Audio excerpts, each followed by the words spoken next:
Mukwaniriza ku NTV amacha golnaku olwalero nze ani walukatamba kukwanjulira programu yaffe ebigambo tebita ziri ennaku z'omwezi 8 omwezi ogwokubiri omwaka 2025.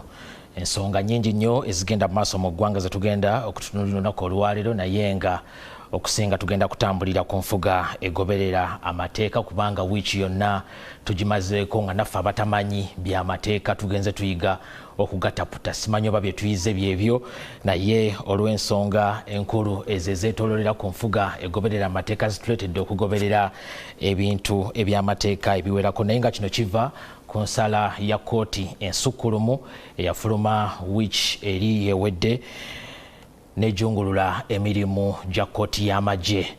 Wiiki yonna abalina abasibe bagimazeeko basaba abantu baabwe bayimbulwe. Baatuuse n'okugenda mu kkooti ne bateekayo emisango egy'enjawulo. Bannamateeka ba Dr. Kizza Besigye bagenze mu kkooti ne bateekayo omusango nga baagala kkooti ekakesa abawolereza wa gavumenti saako n'akulira ebyamakomera bajje baginnyonnyole kiki ekikyakumisizza omuntu waabwe Dr. Kizza Besigye saako ne Obed Lutale mu nkomyo nga kkooti eyabasiba emirimu gyayo gyajunguluddwa. N'abawagizi ba NUP nabo bagenze mu kkooti nga bayita mu bazadde baabwe saako n'abakulembeze b'ekibiina nga nabo baagala kkooti eyisa ebiragiro ebiyimbula abantu baabwe. Ffe abatamanyi by'amateeka twasooka kugamba nti abasibe kati babeera balina kubata buti, naye minisita w'ebyamateeka bwe yali mu paalamenti n'atutangaaza n'agamba nti ekiragiro kya kkooti tekyalagako nti abasibe bonna balina emisango mu kkooti y'amagye bayimbulwe. N'ebyo byonna bannamateeka be batusingako okubitaputa obulungi. Era olunaku olwalero tuluwaddeyo ensonga ezo tuzinnyonnyoke bulungi nnyo tulabe obulipo obuli mu kutunuulira oba mu kutaputa ensala ya kkooti ensukkulumu ku mirimu gya kkooti y'amagye saako n'okutunuulira ensonga endala enkulu ezeetoololera ku nfuga ey'amateeka oba enfuga egoberera amateeka. Abakulu abagenda okwogera ku nsonga eyo baatuuse dda era nga tulina His Worship James Eremye Mawanda, ono nno nga ye mwogezi w'essiga eddamuzi ate ng'era n'omulimu gw'okulamula oba omulimu gw'obulamuzi nagwo yagukolera ddala era ensonga azitegeera bulungi nnyo zino zetugenda okwogerako kubanga n'ekitongole ekiramba yakyogerera. Tulina munnamateeka Medard Lubega Sseggona wali nnyo y'omu ku basaale abaali obutereevu mu kuwoza omusango guno ogufuuse kalibatanya ogwa kkooti ensukkulumu mwe yajongululira emirimu gya kkooti y'amagye. Tusuubira ne munnamateeka Brian tulinawe naye ndowooza akeereyeemu naye tugenda kutandika n'abakulu abamaze dda okutuuka. Ngenda kutandika ne His Worship James Eremye Mawanda. Your Worship, abatulaba babuuzeeko ssebo. Bakadde bange abatulaba mwasuze mutya, mbaleetera okulamusa okuva mu ssiga eddamuzi. Bakama bange babaagala nnyo era babatumira, tukulisaayo abazze eggulo okubeera naffe. Honorable twakulinze naye ndowooza emirimu emirala gyakututte. Twaguddewo omwaka omupya ogw'amateeka era Saabalamuzi n'abaako ebigambo bingi byabasuubiza nti guno omwaka ogutandise tugenda ate kwongera okutereeza ensonga zonna ezibadde oba oliawo zitataganyamu emirimu gyaffe, naye tubeebaza okuba tutambulidde wamu ffenna era ne guno omwaka twongera okutambulira wamu tulabe nti empeereza mu ssiga eddamuzi abantu baffe bagiganulwamu. Esebo tuyanza nnyo tuyanzege Your Worship n'okukkiriza ssebo okujja mu program ne tukujja yeewakaawo mu budde buno obw'okumakya ku lunaku nga luno olw'omukaaga. Nina okwejja okuweereza Bannayuganda. Munnamateeka Medard Lubega Sseggona ssebo abatulaba ababuuzeeko. Mbalamusizza bannange nga nabo nkulamusaako Anne Katamba mukama wange Your Worship nkulamusizza nnyo nnyini ddala. Bannayuganda neebaza Katonda abakuumye n'abawa ekisa ate era n'ebitagenze bulungi nsaba Katonda ayongere okuyimirirawo n'okulabika. Kituufu njozayoza essiga eddamuzi ne fraternity yaffe yonna y'abateeka olw'okuyingira omwaka omupya ogw'ebyamateeka. Nsaba gubeerere ddala gwa byamateeka. Buli muntu akkirize nti ensi bw'etafugibwa amateeka esaanawo. kituufu muganda we dayina enjogera egamba nti mugwanya bwalifa buli alikwata ku munne alittamutte buli alikwata ku munne alitugamutuge mugwanya ye yali omulamuzi obukulu wa Buganda kati nga kabonero ka bwenkanya bwenkanya n'amateeka bwe bibulawo buli akwata ku munne atugamutuge n'olwekyo nsaba gubeere omwaka gw'ebyamateeka ate ffenna tugukkirize nti gubeere gwa byamateeka.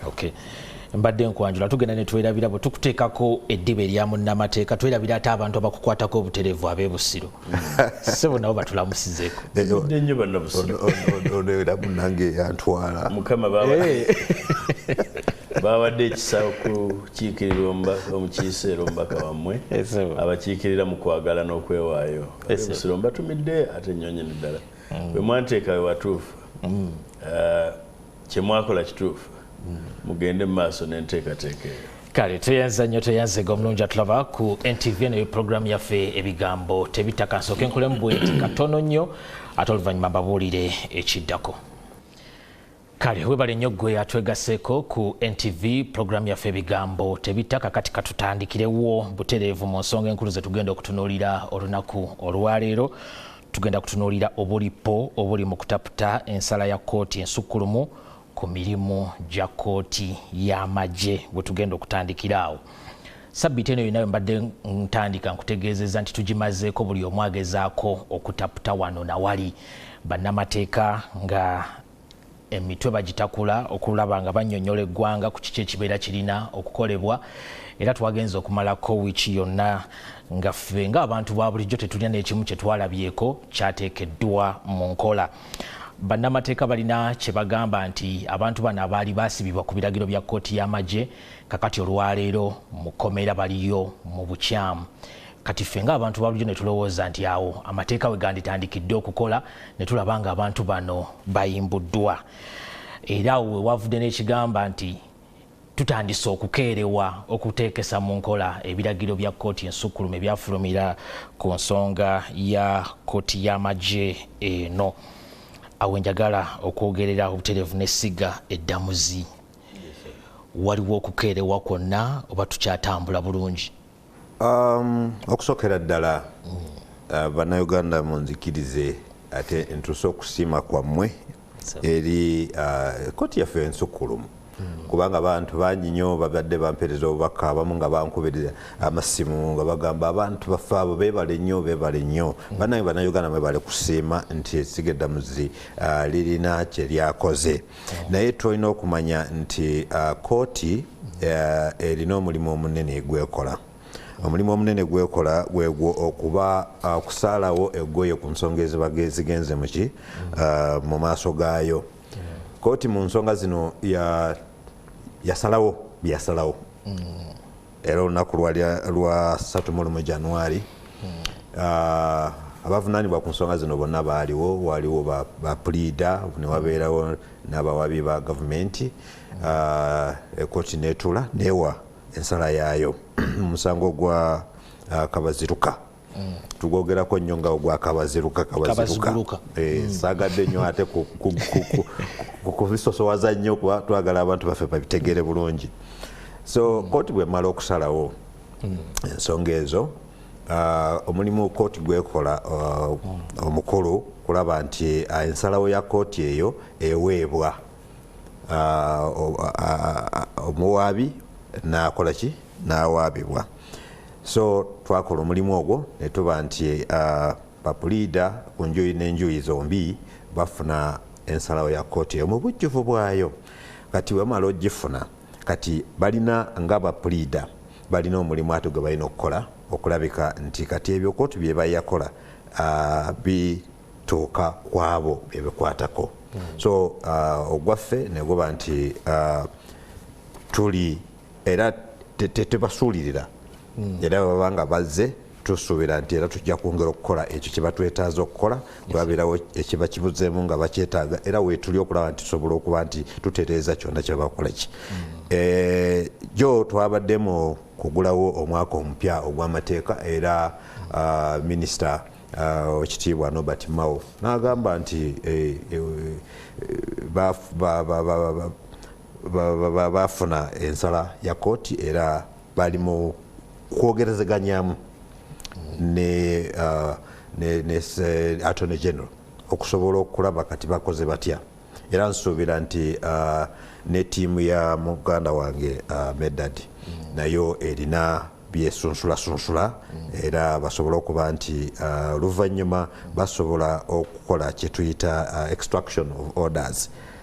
Simanyi ekyo nakiyita ntya naye jakinyonyola kasita waali balina omulimu ogw'okuba nti bawandiika empapula bw'obufunze ze balina okutwala mu bifo ebyenjawulo okulaga ebyasalibwa kuba tebatwalayo judgment ne bagikasukawa nebagikasuka kati ekyokulabirako tebajja kukwata judgment yonna bagitwalire ekkomera balina okutunulira mu judgment ne bajjamu ebinyusi ebigambo ebikulu ne baleeta ne tuteekako ate era mbadde ngenda kubuuza nti ne judgment nga yali kiriya misango gigiweeyo giddizibwe mu kkooti z'abantu ba bulijjo kyetaaga ku mpapula ki ati bino nsonga z'amateeka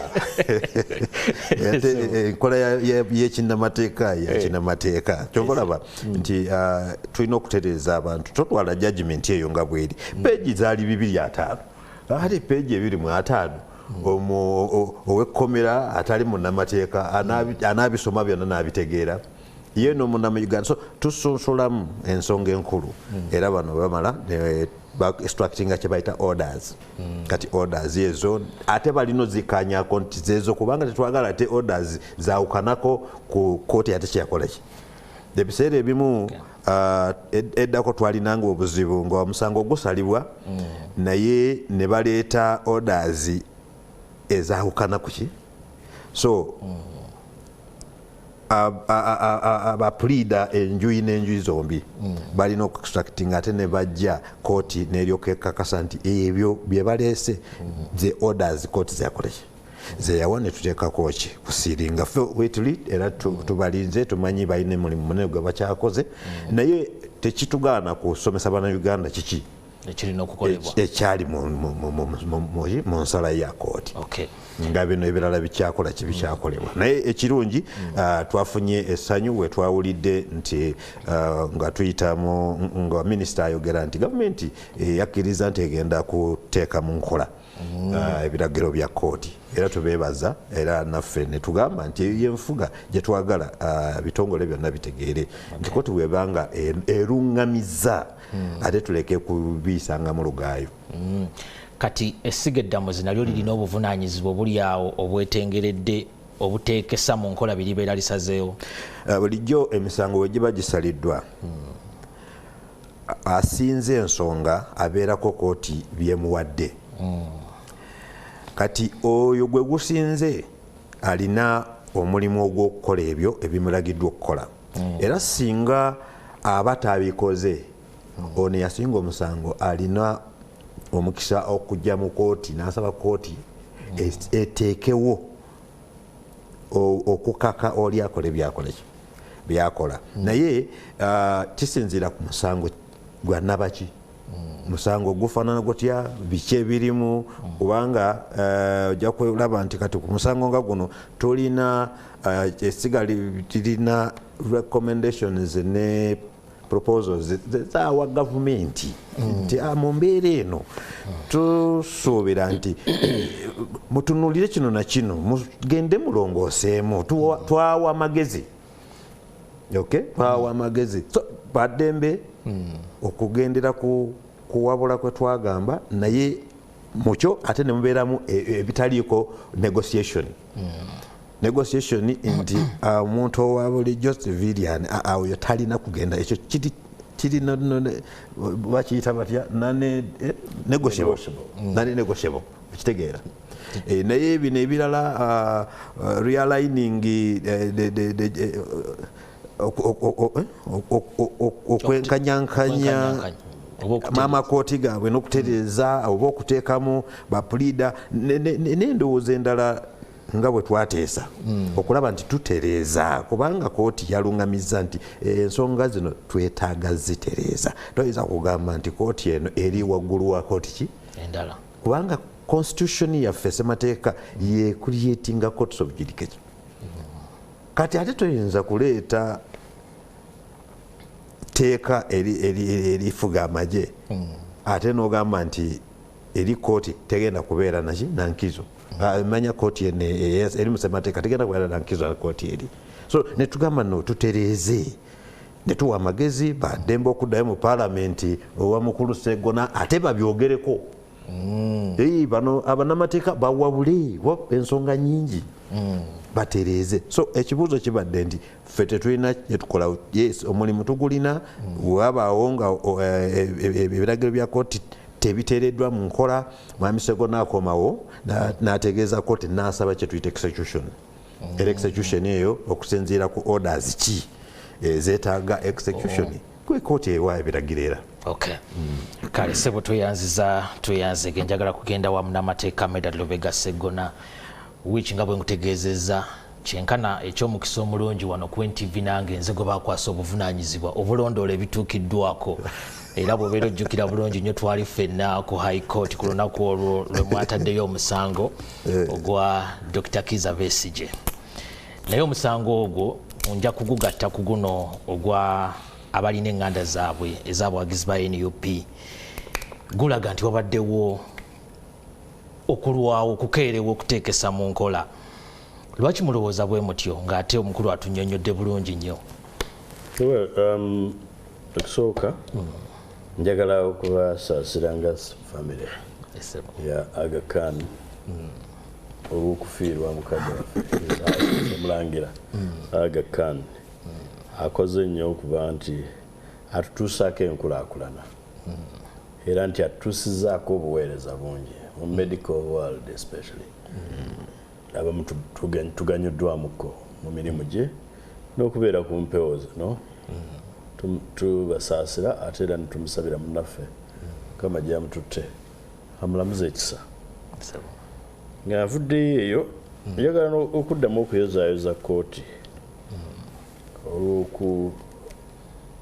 olw'okulaga bannansi okugumya bannansi nti ekyasobola okuyimirira wakati mu byonna nekola omulimu ogwagiweebwa bannansi Saabalamuzi afunsa Onyidolo yambuuza nga tuli mu musango gwa Kyagulanyi ogwa presidential election petition nti waayi bagamba nti client we yabaddeko ku TV n'agamba ensonga agenda gitwalira kooti y'abantu yabadde ategeeza ki olowooza singa aba yakyogera neŋŋamba Saabalamuzi wabadde ku TV ki agasaabira bye bagambye bano singa biba bituufu nga nti anze kyemmanyi mu nnyingo y'e126 nti kooti zino ziriwo ku lw'abantu era zikola emirimu gyazo in accordance with the aspirations of the people ndowooza nti kooti eno gyabadde ategeeza kuba y'abantu kati ekooti yazzeemu okulaga nti y'abantu nolwekyo tugiyozaayoza tubeebaza wabadde aliwo ebyayogerwa baluddewo kituufu waliwo okulwawo kungi naddala eri abo abatali bakooti users abatakozesa ekooti mu ngeri eyo buli lunaku buli wiiki buli mwezi baali tebayinza kutegeera lwaki olaba amaloboozi gakyukamuko ffe twamanya okwokebwa kwa Supreme Court Chambers of Chief Justice twamanya kukuumula kw'abalamuzi babiri twamanya ku kufa kw'abalamuzi babiri era bakyatuluma n'okutuusa kaakano tubasabira gye baagenda Saabalamuzi yabinnyonnyola bwe yali agenda okuwa ensala eno ate abazungu bagamba better late than never so twategeera okunnyonnyola kwe n'ensala y'omusango twagitegeera yansanyusa naye si byonna si byonna nti byansanyusa nandyagadde nnyo egambe nti ekooti z'amagye n'okuzitondawo in effect kwali kukyamu kubanga ekooti zitondebwawo mu nnyingo ya 129 eya ssemateeka wabuli kooti eno ey'amagye yakolebwa mu tteeka lya UPDF ng'ate baalikolera mu nnyingo ya 2010 teyina weekwataganira na kuteekawo kooti yali eyogera ku kuteekawo structures za UPDF babakwasa batyempisa bawandiika batya amagye okwetooloola eggwanga lyonna buli kitundu okuba nti kirinamu kitaddemu kiraba bateekawo ebitongole bya UPDF structures naye wadde kiri bwe kityo twakigoberera twakkiriza. Honorable Michael Kabaziguluka bwe baali nga bamututte mu court martial kumuwozesa nagenda ne musinkana ekigo nimugabaaye bangambye nti omukadde w'entebe yagambye nti wali oyagala mutta n'olwekyo tosijja kufuna bwenkanya mu kooti y'amagye ate nga bw'okimanyi yo si kooti naga era nabagamba saagala representation kubanga eno si kooti. Ekyokubiri n'abagamba sibasuubiramu bwenkanya era sijja I will not take plea. Nemugamba naye n'ekyo kyennyini kye babagamba ate kyongera obbanyiiza abo abasajja nga bwe mbamanyi baasi balukwago n'alaka kubagamba nti nno tebalina buyinza ku client waabwe niba basiba lwekyo. So nemugamba nti nambuza tukoze tutya nemugamba nze kyendowooza ekyamagezi amagezi ge nandikuwadde tugende tusomboze kooti eyo yennyini kooti ya Ssemateeka teriiwo mu butuufu. So ne tugenda mu kooti ya Ssemateeka ne tuwangula naye bwe twawangula Ssaabawolereza wa gavumenti Attorney General teyamatira n'ajulira it is in order. Bwe yajulira n'asaba stay of execution. Stay of execution kitegeeza nti muyimirize kooti yennyini eyimirize okuteeka ebiragiro mu nkola ebifulumiziddwa kooti either eyo yennyini oba eno gye bajuliriddemu. Baali bajuliriddde mu Supreme Court n'ebawa stay of execution nti kooti eya wansi yali eragidde nti files bakole transfer mu civilian courts mu myezi 2 kati ne bakiyimiriza. Ekyokukiyimiriza tekyanyiiza nnyo tekyannuma nnyo kubanga kikolebwa naye waaliwo declaration egamba nti eno si kooti. Kati stay of execution Attorney General yagikozesa ate n'aleeta emisango emipya mu kooti eriko ekiragiro kya Constitutional Court ekigamba nti eno si kooti ne bawozesa era abamu ne babasingisa abaana abafu ab'NUP abamu ne babawaliriza n'okukkiriza emisango ne babasalira. Kyendowooza nti kyali mu bumenyi bw'amateeka naye wadde nali siwagira era sikkiriziganya nakya stay of execution nasituka muganduula ne ngamba most obliged my lord ne tufuluma kubanga bw'ojeemera ekiragiro kya kooti muba musigadde kubimaza bifuba kati abatagejja bifuba ng'abavubi kuba tojja kusobola naddala nga gw'olwana naye ayina abatendeke be yatendeka okutta oddayo mu kooti awali by'osobola. Twagumiikiriza emyaka gibadde mingi ne tugaaka tulinde. Nze okuva olwo nagamba sidda mu court martial kubanga nfunye ekiragiro ekingamba si kooti. Lwe nasembayo okugenda nagenda basoomoza gwa Kabaziguluka ngamba gamba bakulu badde mbasaba muyimirize ensonga eno mugiweereza mu Constitutional Court ne bagaana ne bagamba tuli kooti tetujja giweereza bugende mu maaso n'okuwoza. So nali ngenze kubasoomoza kufuna ekira n'enkifuna akanyeebwa ne bakalya. Ekyo kyennyini kye baasalawo kye natwala mu Constitutional Court. Tugende ku Supreme Court nga bwe yasazeewo. Buli muntu ayinza okuba ebintu ebitegedde bubwe naye ekyenkomerero kooti yagambye nti court martial si kooti mateeka nti era ne bye yakola byonna byali bikyamu tesobola kuwa bwenkanya nga Ssemateeka bw'alagira. Bw'ebanga tesobola kuwa bwenkanya era ekiragiro kya Supreme Court ekisookera ddala nkigamba emisango gyonna gibadde giwulirizibwa mu court martial gibe gy'aba civilians gibe gy'abannamagye gye tuyita mu Luganda ejja naggomola giyimiriziddwa mbagirawo. Ekyo ekiragiro ekisooka. Ekiragiro ekyokubiri files mark the word files ezo zitwalibwe mu kooti eza bulijjo. Kati lwaki tugamba nti nno bannaffe be baggalidde mu bukyamu ekooti zasalawo dda kimanyiddwa. Waliwo omukwano gwange yanzijukiza nagamba nti omusango nze nagumulaga baguyita Kageni versus Musiramu and another. kooti ejulirwamu eya East Africa ye yali esembayo mu kiseera ekyo yagamba nti tosobola kutransferinga musango kuva mu kooti ebadde teyina buyinza in the first place kubanga trial is a nullity. Kati Supreme Court yagamba mu transferring files si musango. In other words, bwe twogerera tewaliiwo file number kampe kyakulabirako ekya Dr. Besigye n'Obed Kamulegera gemanya agali prominent agasinza okuva Obed Lutale Kamulegera gemanya agasinza okuvayo prominently tebayina file number yonna inene court ku musango guno in Uganda kubanga eya court martial nfu ate mu kooti eza bulijjo tebannatuukayo mfu olw'ensala ya kooti ensukkulu. Yes. Okay. Era teyasavinga kiki kooti kyeyalagira kitegeeza nti UPDF erina kukwata files zino obujulizi bwerina nebukwasa poliisi ya Uganda. Poliisi ya Uganda ne constructing a file negitwala ewa DPP. DPP nalaba oba erimu eggumba oba temugiraki oba temuli. Jjukira nti mu ssemateeka DPP taking over case ya court martial. Tekikkirizibwa mu ssemateeka mwennyini. Tagulinaako DPP bamuteekawo ng'akasengejja okuyamba bannansi nti Annual Katamba ayinza okuba akulinako empalana n'asalawo agenda akubonyaabonyezeeko mu kooti. Kaakati DPP olw'okuba mukugu ate nga yeetengeredde era talagirwa atunuulira fayiro naga Annual guno omusango gwa mpalana y'amandaazi tegujja kgenda mu kooti.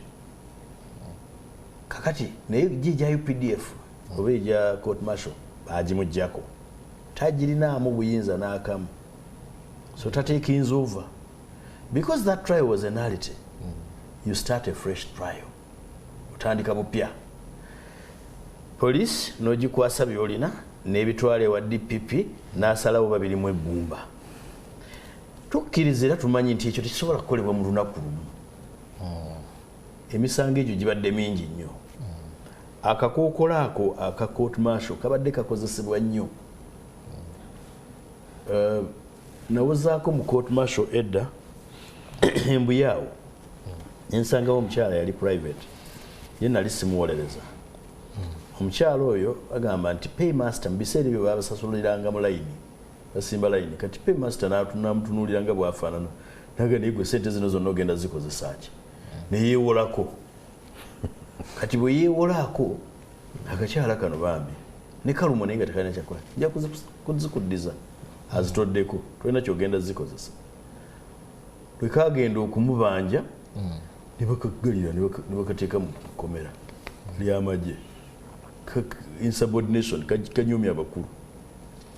Buli kooti lwe yabanga etuula nga bakaleeta naye nga tebakayita mu kooti. Kali kakyala katono bambi nga kalina omwana wako abantu bawandigambye mu nsonyoye naye njagala kujjayo kifaananyi. Guwandiisa omukazi omunaku alwana okulabirira omwana we yeetakula biki. Kakati kuula omukyala n'ateekawo embeera n'akwata amayinja abiri naga kati nnyingira kooti embuulire lwaki nkyasibiddwa olwa ssente zange. Omusirikale gwe bayita mulinzi gwe baali bamutaddeko mukuuma namuga tojja kusalawo namuga nsemberera. Omukyala n'atandika kutambula mu reverse ng'ajja ayingire kooti onamugoberera mugamba nsemberera kasita obuuka mita 2 nkulageko. Kakati omukulu wa kooti eyo kyeyava alengera ekigenda mu maaso wabweru n'ayimiriza kooti n'afuluma wabweru n'aga kiki lwaki mwagala okulwana. Jjukira omukuumi alina emmundu. Ono alina jjinja. Ono alina amayinja gaali abiri. Amayinja abiri n'omwana we batambula baddendo batambula mu reverse. So n'abaleeta mu kooti naga obukyala kiki naga buli lunaku bwe mugenda okutuula banfulumya mu kaduukulu ne bandeeta nti ngenda mu kooti naye tebanvunaana. Kiki lwaki tebanvunaana ng'ate oli yabba ssente zange. Kakati ngezaako okukulaga nti oyo omukyala baali bamuleeta mu court martial weewaawo teyatuukanga naye ng'ekimuleesa kiri kimu nti eyamubba amusingo amaanyi. So akakookolo kano babadde bakakozeseza okumala ebbanga ddene. Kiki kye tugezaako okukola? Kooti tetwayagala giyingiza mu politics waffe. Twagala kooti ke kumi ku by'amateeka. Kati njagala kubuuza ekibuuzo. Abali eruzira baliyo ku waranti yaani? Kamango omulamuzi Yereme Mawanda akimanyi. Eruzira oba ekigo tosobola kuyingirayo nga tolina waranti esayiningidwa omulamuzi. Kamango ekisoboka? Tekisoboka era tebakukkiriza. Ate bo basigadde bali professional. Olunaku lumu mu byebuge muno mu byokukwata Kyagulanyi mu 2021 18 November bayola abantu bangi nnyo ne babateeka ku loole nga poliisi zibooze baagala batwala eruzira bagenda Buganda Road omulamuzi n'akola kye twali tulowooza nti tekikolebwa naye oluvannyuma twategeera embeera ne bamusomera amannya ng'abantu bali ku loole naga mwenna amannya agasomeddwa muli remanded tuluzira naye yayingira simanyi oba yamaliriza ssaawa mmeka okusayininga warrants ganaakola ekiri professional n'asayininga warrants ez'abantu bonna amannya ago gonna obayingiza eruzira nga beetaaga ki warrant atalina warrant tayingira ate warrant eteeka okuba eri valid era muzeeyi Johnson byabasajja warrant obwegwako akukomyawo mu kooti yenkola bw'erina okuba kooti neeragira nti warrant renewed nti mumukomyewo ng'ennaku z'omwezi bweziti kituufu waliyo abantu nafunye amannya amalala mangi nnyo era nabo tugenda kukulumba just tubayambe nga 16 bali eyo bamaze emyezi 8 tebalinyangako mu kooti okuva lwe bakwatibwa tebawozesebwanga kooti zabarimandinga ekiseera ekituuka ne baviibwako ne beerabirwa. So mu mateeka omuntu ali mu kkomera ate kuba alina warrant ng'ate eri valid. Kati ya Dr. Besigye ne Obed Lutale yaggwako 18 ku Monday nga 3 zaali 3 yes zaali 3 gye baali babawa mu court martial baali balina okudda naye ate okuba nti ne Supreme Court yagamba nti nedda byonna byali bifu ekyo nakyo kyennyini kya terminating a warrant. Ensobi muganda wange Ssaabawolereza wa gavumenti gye yaguddemu yeeno era ekwatagana nekiri kye bagamba nti tetunaba ku extracting a decree. Ekisooka Court of Appeal yennyini yayise ebiragiro emisango giwera ngagamba nti actually teweetaaga decree ne bwe kuba kujulira ne bwe kuba kukola ki mmwe ba parties mumanyi kooti yagira ki kyeyasalawo. Indeed Attorney General n'awandiika n'akomitinga nti tugenda kugissa mu ki mu nkola. Lwaki ku ekyo teyalinda decree? Ekyo kimu. 2 n'olunaku lwajjo baatudde mu kokasi NRM ng'ekubirizibwa ssentebe waabwe Yoweri Kaguta Museveni ye pulezidenti w'eggwanga entebe iregula b'NRM babadde entebe nga balya ku mmere yaffe obuugi bwaffe nyama yaffe w'ekibiina kyabwe kyeyagala sifaayo ne bagamba nti recommendations za kooti kati recommendations ebiteeso bagenda bissa mu nkola nga baleeta etteeka mu parliament era baasazeewo nti etteeka UPDF amendment bill gye babadde baleeta mu parliament bagenda kugijjayo bongeremu ebirungo. It is in order kikkirizibwa kye batakkirizibwa kukola mu nnyingo y'E92 eya ssemateeka kwe kuleeta bill esazaamu ekiragiro kya kooti okugamba nti baddemu bawozese bannamagye oba bannansi mu kooti z'amagye. Bill gyensuubira ye yegenda okujja ng'erambika nti tugenda kukwasanga bwe tuti empisa abasirikale baffe ababa balabise nga basiiwuusa empisa nti era bwe banaabanga bazizza emisango egya naggomola banaatwalibwanga mu kooti ze yalagidde nti ze zirina obuki obuyinza. Ebyo Ssaabalamuzi bye yabawaako amagezi bingi ku byo birungi nzikiriziganya nabyo okugeza tulina anti-corruption court no tulina division of the High Court.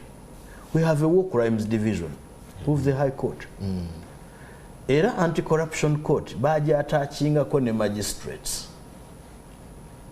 okusobola okugamba bagamba nti nedda tufuniye abalamuzi tuba training ba specializing bategeere the dynamics eza corruption.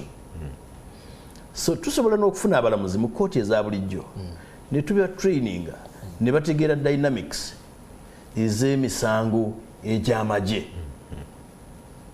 naye nga temubajje mu judicial system.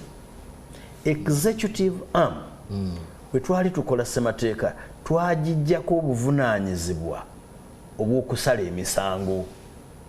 Twateekawo ebikono bisatu. Executive etufuge, parliament etukolera amateeka nga executive egassa mu nkola. Awali obutakkaanya ku ntaputa n'entegeera y'amateeka oba okugamba nti parliament etteeka lino lye yakola limenya ssemateeka tudduke tugende mu kitongole ekiramu zitaawulule.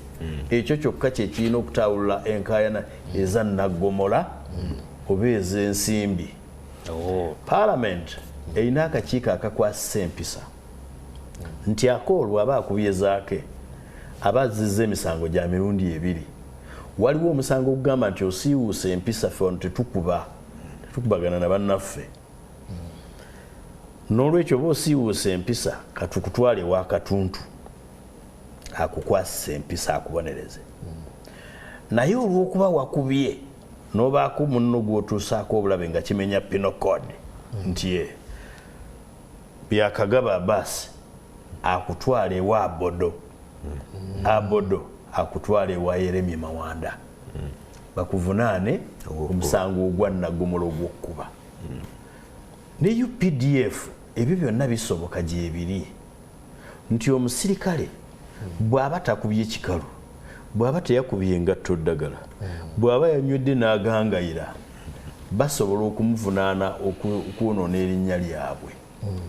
Naye omusirikale bw'akuba munne, omusirikale bw'abba amandaazi ga civilian nti obwo bubbi bufugibwa penal code omutwale Buganda Road. Eyo yenkola ey'amateeka. Bajja bakkirizibwa okukola transitional measures singa omusirikale aba abadde ku lutalo. Mu tteeka eryo kyensuubira kwe kuwa kooti za Buganda Road amaanyi, nkozesa Buganda Road generically nti amaanyi n'obuyinza nti bwe tuba nga tubadde ku lutalo omusirikale ne yeeyisa bubi bw'ati nti in the interim tumukwata nti ne tumutransferinga mu court eri nearest kubanga tulina magisterial areas eziri defined by law. Nze nzikiriza rider egamba nti nno nti ayinza okuba nga mubadde mukubaganira Kabongo naye ng'embeera eri Kabongo tebasobozesa kutwala muntu mu kooti e Kabongo. President yaguvaayo n'agamba nti abavubuka bano bakaracuna nti baali babalemeredde nga bantu batiddeyo okugenda e Karamoja. Ningaba nakyo ssebo teweewaana bwali bunafu bwo. Olina obuvunaanyizibwa obuteekawo embeera omulamuzi nga bw'agenda e Kabongo awozesa emisango awatali kutya, awatali kusaliriza. Naye bw'oba nga yeetooloddwa embeera y'okutya oluba omulemesezza okukola omulimu gwe. Wabula kyetugamba nti abatali balwanyi tuyinza okuba nga tetumanyi kitwala ki okusobola okupasifayinga Karamoja. N'olwekyo mukole etteeka nga ligaziya magisterial areas ezo nti omusango oli ne bw'aba aguddiza Kabongo nti ng'abalamuzi tebasobola kugendayo naye ng'omulamuzi ali okumpi ali Moroto gusobola okukozesebwa wa e Moroto because it's a question of law kutereeza etteeka. Naye ekyotukwata batuteeke mu bantu abatali ba peers baffe batuwozese okusinziira ku ntegeera yaabwe.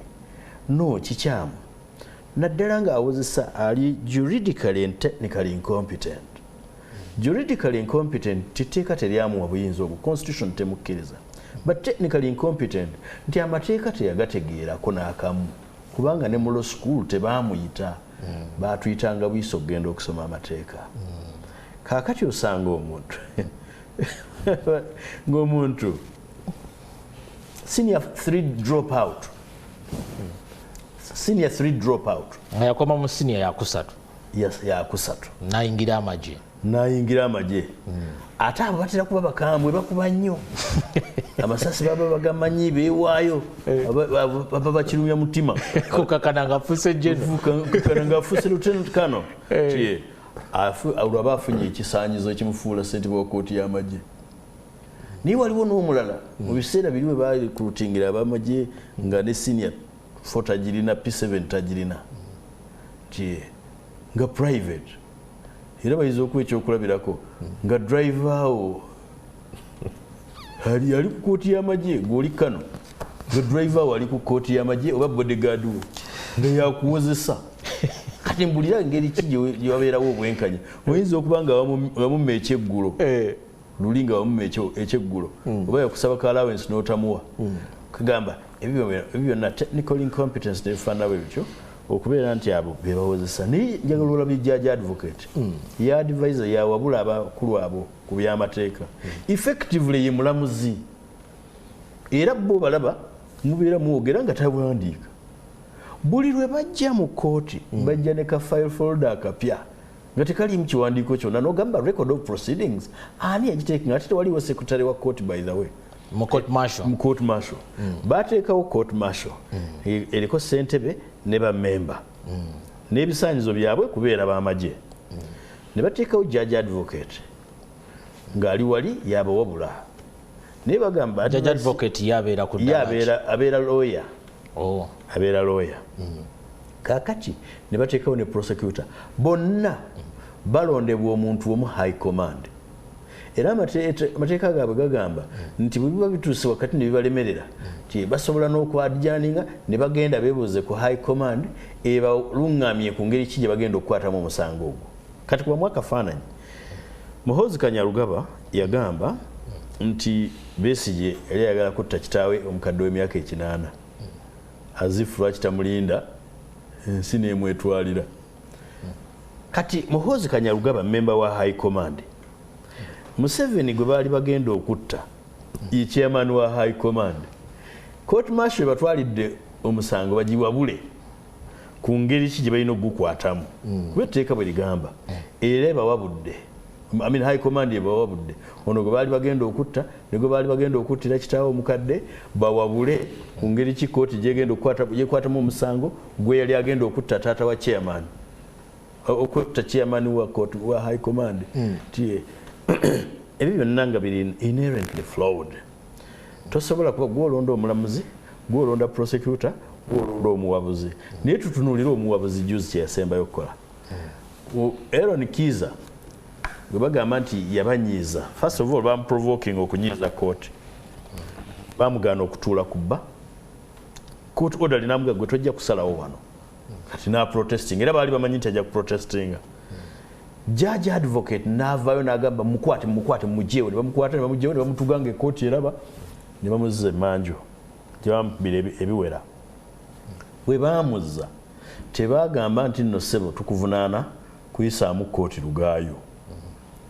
weewozaako otya waliwo kye tuyita mitigation mitigation ezo gakale bannaye gunsinze nsonyiwe munsalire ekibonerezo ekisaamusaamu ebyo biri mu fair hearing okuwulira omuntu n'obwenkanya byonna tebyaliwo kasita bamugjayo eri gye bamusindise bamusomera busomezi nsala kubanga abawabula ye yalagidde bamusibe yawandiika buwandiisi nsala nga tukusalidde emyezi 9 etteeka lyabwe bagamba butasussa nnaku 9 kati bo bayongeramu zeros mukama wabwe bwe yajja ku ssente zaffe yatoolako 0 kati bo ku kibonerezo bayongerako zeros bamusiba emyezi gye 9 ngezaako okukulaga nti abatambuze bannaffe abatamanyidde ddala nakiki kyakola waliwo kamalize na kano abakulu batugamba nti ku mulembe gw'Obote waliwo minisita gwe bayita Luwuliza Kirunda yali minisita wa internal affairs waliwo etteeka lye bayita Public Safety Act nga likkiriza minisita okukuggalira n'akuweereza eruzira okumala ebbanga eritali ggere ndowooza okutuusa lwali kujjukira n'agandi ndowooza kakati angolokose ettumba Luliza Kirunda yabeeranga ne detention orders nga nsayininge abavubuka abagezigezi ne bamubaza ne bamubbako copies yatunulira Katamba n'agamba nfaananidde bubi oba okumuyombedde endeku y'omwenge najjuzaamu erinnya lyo ne date Ssaabawolereza wa gavumenti yawandiikira Johnson Byabasajja n'amugamba abantu abo basigaze n'amugamba Supreme Court yasazeewo bweti naye basigaze okutuuka nga nkubuulidde ekyokukola so kati abali mu makomera abatandibaddemu baliyo ku kiragiro kya Ssaabawolereza wa gavumenti obuyinza bwatalina mu nnyingo y'ekikumi takkirizibwa yita sayininga wa detention order naye kati baliyo okulwa kiragiro ekyo era bw'ogenda ewa Johnson akugamba munnange mbalina kubanga Ssaabawolereza wa gavumenti yaŋŋamba bw'ati n'ebitongole bya gavumenti byonna bitambulira ku kuwabula kwa Ssaabawolereza wa gavumenti obiwabula mu mateeka naye totwala buyinza bwa mulamuzi oli ayinza okubuuza yandikoze eki mu mbeera eno bakyakola ku transfer files balabe DPP z'anaasigaza ne z'anaagoba kyokola kyekino obata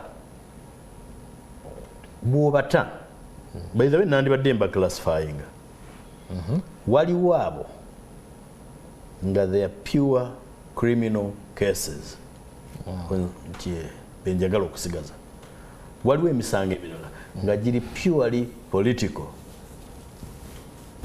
ono omwana yali ayambadde akakofiira akamyufu ono yali ayambadde overall myufu yasangibwa n'ekintu ekyefaananyiriza ekyamagye ekifaananyiza ekyambalo kyamagye mute kubanga ne bwe mwandimusibye emyaka ena gyamaze mu kkomera gyandimumaze oyo muta neŋŋenda ku Besigye gwe bagamba tiyali ayagala okutta omukadde omukadde yennyini yakulaalika agenda kufa ate mwayagala mutta yali aseketerera gavumenti omusango gumuvunaanibwa whatever it is Besigye is not a flight risk oyo naye muta ne Muze Kasangati ne munne Obed Lutale ne bwe mba ndi interested in them mu lunaku lumu kwolwo lwennyini ku Friday lwe baasala omusango nali nsobola okugenda mu UPDF n'ensikayo fayiro yaabwe kubiri makindi nenjitwala ku poliisi ekibuli ne baprocessinga fayiro eri criminal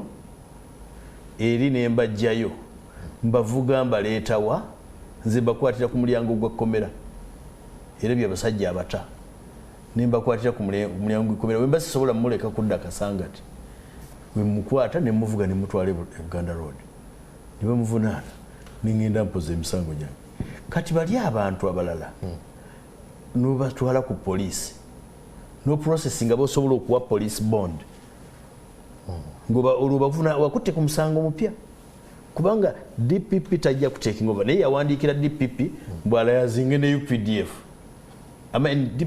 DPP tebamulagira DPP bamuyita binsanga wano tebamuyita mpulidde kamenye DPP is a dignified office kati agende mu field atandiko gawai nawulidde ndino Katamba ayinawo fayiro wano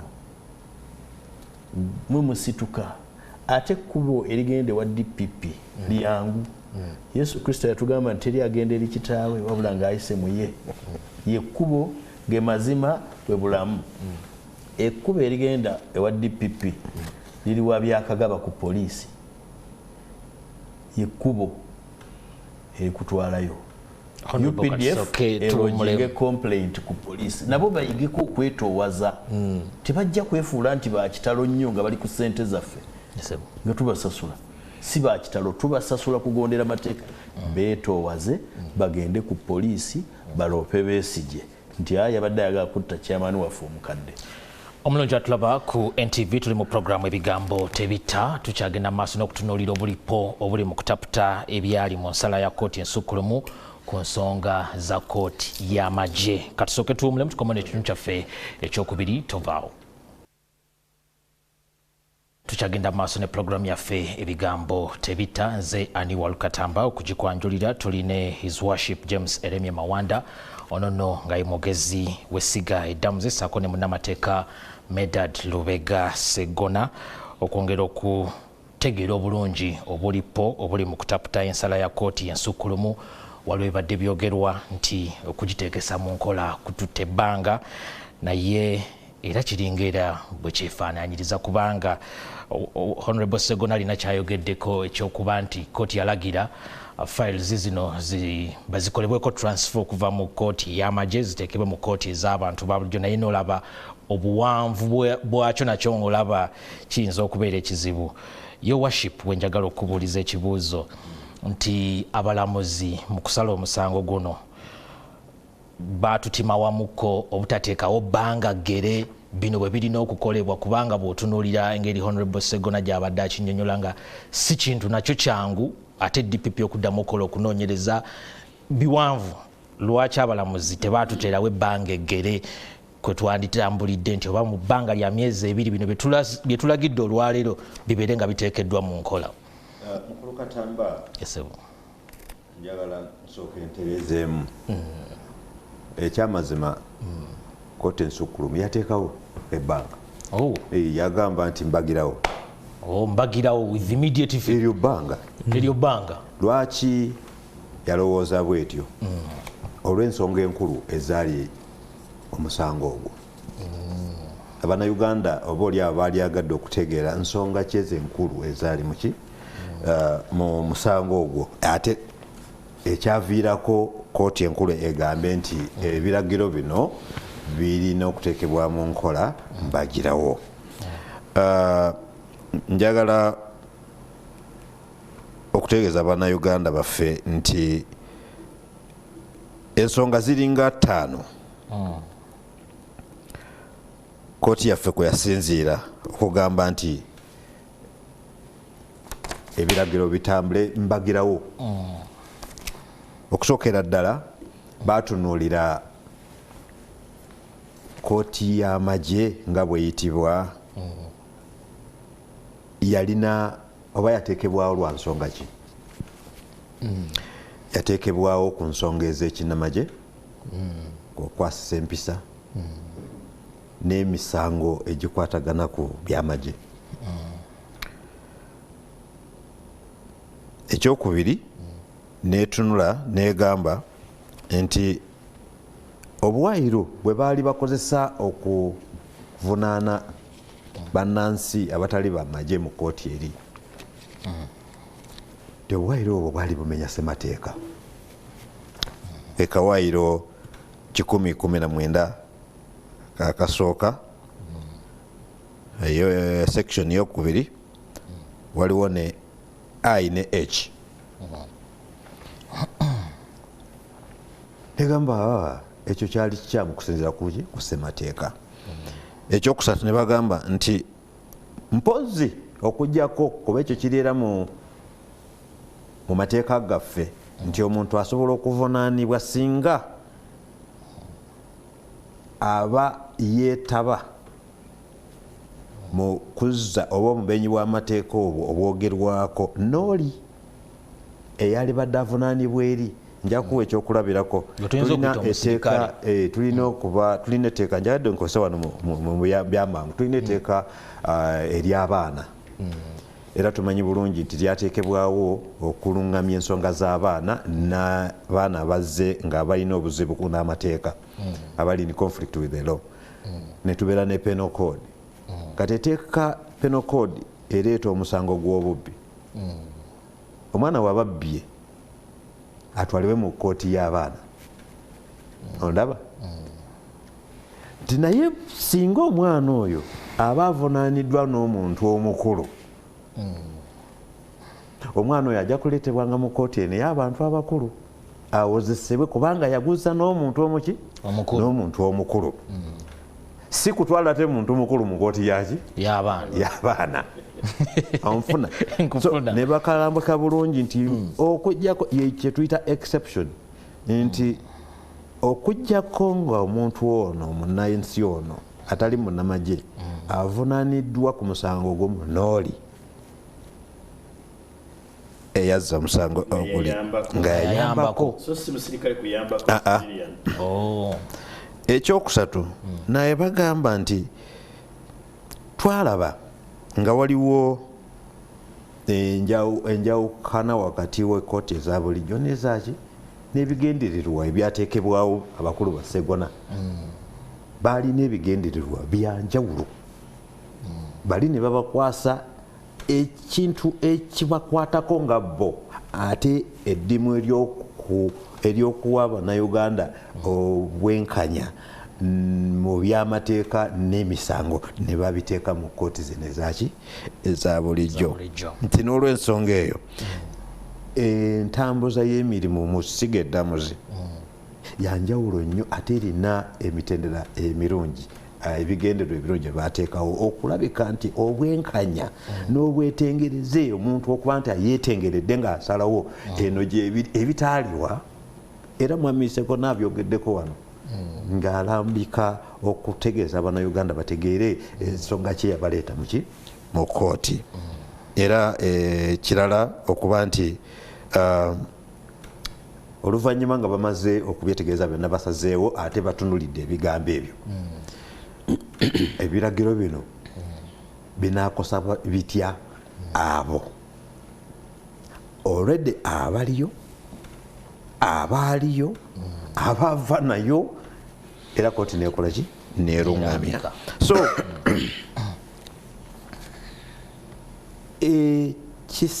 kusalawo kwa kooti nti ebigambo bino eba ebiragiro bibeera ebyambagirawo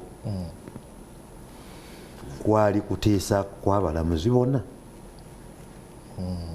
omwoyo yabakkako n'abalungamya n'abawa ekyokuddamu ng'abalaba nti byalisaanye bibeere byambagirawo era ffe tusuubira nti ekikwatako gavumenti saabalabirizi wa gavumenti saabawoleza wa gavumenti ajja kuwa amagezi amatuufu ajja kuddamu era yeetegereze bulungi awa amagezi amatuufu batukoze bulungi nnyo ne batugamba mu kugulawo looya nti babadde begeyageyamuko naye bakanyiza nti enkola eno bajja kukola ki bajja kugiteeka mu Mwami Sseggona alina ebigambo byayogeddeko wano kyenaliise behind the scenes omanyi kooti tubeera eri naffe tuli binsanga eno tetugenda eri kunoonya bigambo kubanga we tutandika okugenda eri okubinoonya tugenda kufuuka ate naffe bajulizi alina ensonga nnungi nnyo zayogedde ezikwata ku Bannayuganda bannansi n'abannamagye bennyini era saabalamuzi bwe yali wa lead judgment yagamba nti ensalawo eno si aba civilians bokka naye n'abasirikale abajaasi bennyini kuba nabo balina emisango egyali badde nga ate tegivunaanibwa muki kooti ezo ez'amagye mu kooti eri eyaabwe n'awa n'ekyokulabirako n'agifaananyiza ne kooti ya poliisi erina nayo kooti mu kooti bagiyita police court nti naye police court bw'oba ogitunuulidde naawe ekyokulabirako nti wotina police court byekola ne prisons nayo erina enkola yaayo mu kukwasisa empisa n'ebirala ebifaanagana bityo naye ate bo tebawozesa ki misango tebasiba ekyawukanako n'ekooti eno so kwe kuwabula okwo okulungi abantu bakulu abatuula mu musango guno era ate bw'otunuulira mukama munnange abawa okubikkulirwa ne bategeera bulungi ebigambo bino ffe ne batulungamye era kyetuva laba nti tujja wano tulungamye eggwanga ate tulungamye buli gwe kikwatako nti ebiragiro byali byambagirawo era twalyagadde nnyo bakubiriza basse ekitiibwa mu biragiro bya kooti bakole ng'okuwabulwa kw'abalala ffe tusaba bapulida bano bongere okuwabula okay kuwabula enjuyi n'enjuyi bawabule oludda luli olwa gavumenti ate gavumenti nayo eweeyo okuwuliriza eteekeyo okutu ewulirize n'ebitongole ebirala ebiri mu nsonga zino nabyo bifeeyo okulaba nti bituula ku mmeeza bitegeere bulungi ebiragiro bino byali bigamba ki. Ffe tujja kwongera okuteeka buyambi okulaba nti ebiragiro bya kooti nga bwe yasalawo babissaamu ekitiibwa era tulinze wabeerawo ensonga kooti era yo eri buli kaseera wabaawo ensonga ezijja mu maaso gaffe abalamuzi bwe bali ate beeteefuteefu nnyo jjukira twagala kulaba nti omwaka 2025 enfuga y'amateeka omwaka guno tutambulidde ku mulamu omulungi era twadde jo mu judges conference twadde n'omulamwa nti esiga eddamuzi tulitaddewa mu kulaba nti tutumbula enkulaakulana y'eggwanga eno socio-economic development nkinyonyodde ntya mu misegona enkulaakulana mu byenfuna mu byembeereza bulijjo nga esiga eddamuzi tuyimiridde tutya era twetaddewo tutya okulaba nti tugatta ettofaali mu nkulaakulana y'abantu mu mbeera za bulijjo ate ne enkulaakulana y'eggwanga angaawamu ebintu byebyo okutambulira ku nfuga y'amateeka is very critical nkulu nnyo era Ssaabalamuzi Gulu yagambye nti twagala abantu tukwataganire wamu tulabe nti enfuga y'amateeka rule of law kubanga buli kimu bwe kitambulira under the rule of law emirembe gibeerawo abantu bajja kusobola okugenda mu maaso okukola bibayamba okwenyigira mu kamasi nekini ate nga bwe tutereeza ate nga tukwatidde wamu ebyo bisoomooza ebisoomooza abantu baffe. Your worship nina kyenjagala okumanya Honorable Sseggona yakikonyeeko ng'ayogera ku bikono bya kooti ebyenjawulo n'akoona ku nsonga ya anti-corruption court nange nekinzizaayo ku commercial courts zonna nga bw'ozimanyi eno ensala eno teyingirekoko mu kooti ez'endala. Okuwabula kwa Supreme Court kwali nti tulina obusobozi tulina capacity omulala kyalowooza nti tetukirina ekyo tukiyita gaapu nti mulwatwa ate ogusobola okutereezebwa ne tuwa ekyokulabirako era nga bwagambye tulina War Crimes Division of a whole High Court misango ki egyo egyogerwako egitasobolwa kuwulirwa tulina War Crimes Division tulina anti-corruption tulina commercial court nga bw'okireese ebyabusuubuzi ebyo naye tulina divisions ez'enjawulo ate ne tubeera ne kooti zino ento ezikola ku misango egyaki emitonotono. Tulina criminal division namba okuwabula kwa ssemateeka kwa kooti enkulu kwali nti tuddeyo era kwetusuubira ng'ekkooti nti abakulu bali bajja kudda mu palamenti Mwami Sseggona gy'atuula kuba be balina ate obuyinza obututunuulira amateeka ate ne batuwa amateeka kwe tugenda okutambulira tutunuulira nti bajja kussa ekitiibwa mu kuwabula kwaffe ne recommendations twabawadde badde mu palamenti ewabule ekole ogwayo kuba nabo tebamala gakeera nkya ne bayisa tteeka balina emitendera mingi bayitamu okulaba nti etteeka lituuka okuba nti likoze eki lifuuse etteeka kakati awo tusuubira nti bwe banaabanga batunuulidde okuwabula kwa Supreme Court kwe yagambye nti basobola okuvaayo ne baziba emiwaatwa oba oli awo gye tulina mu ssiga ne tuteekawo ne divisions eziri specialized oba nkite specific nga zigenda kuhandolinga ensonga ez'obumenyi bw'amateeka obubadde buli eri kwegamba nga Ssaabalamuzi agamba nti system erina okuba nga eri clear the reporting lines nga ziri clear ezigenda okuba nti zikakasa nti impartiality weeri fairness weeri you know n'ebirala ebifaanana bityo ate neeyisa ng'abalamuzi bwetweyisa nti tusobola n'okwataakinga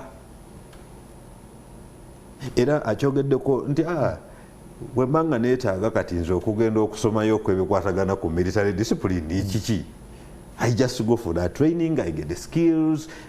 Twasoma dda ne mukyaka ebintu bino tubimanyi nfuna so divisions ziteekebwawo olwa specific need ebeze wano olwaleero tulina mu discussion and conversation twetaaga environmental court umanyi ensonga ezikwatagana ku climate change wetlands degradation deforestation n'ebirala ebifaanana bityo kakati as of we speak tulina need eyalibadde eteekebwawo ku division ya high court and environmental court tubadde tulina kyetuyita utility standards and wildlife court kubanga need eyo yali era njaga kutegeeza nali musaale mu ntandikwa ya kooti eyo naye yali informed by the need do we have also a need now Saabalamuzi kyali agamba era if the need is there batambule bukwaku bagende wa Mwami Sseggona ne Speaker of Parliament bakole omulimu omulungi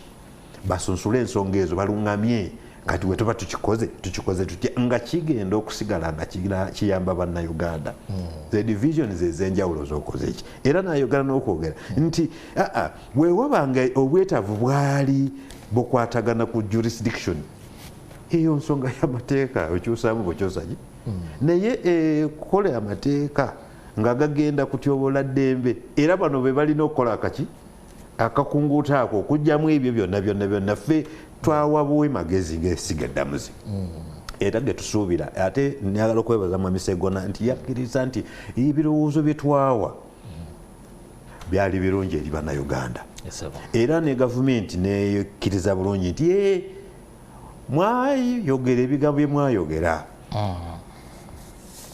ebigambo bye mwayogera ebimu birungi ffe tugamba nti tweyanzizza nti ebimu birungi naye bw'oba osomye ensalawo yonna ojja kwesanga nti byonna byali birungi Mwami Sseggona ekimunyizizaamu kugamba nti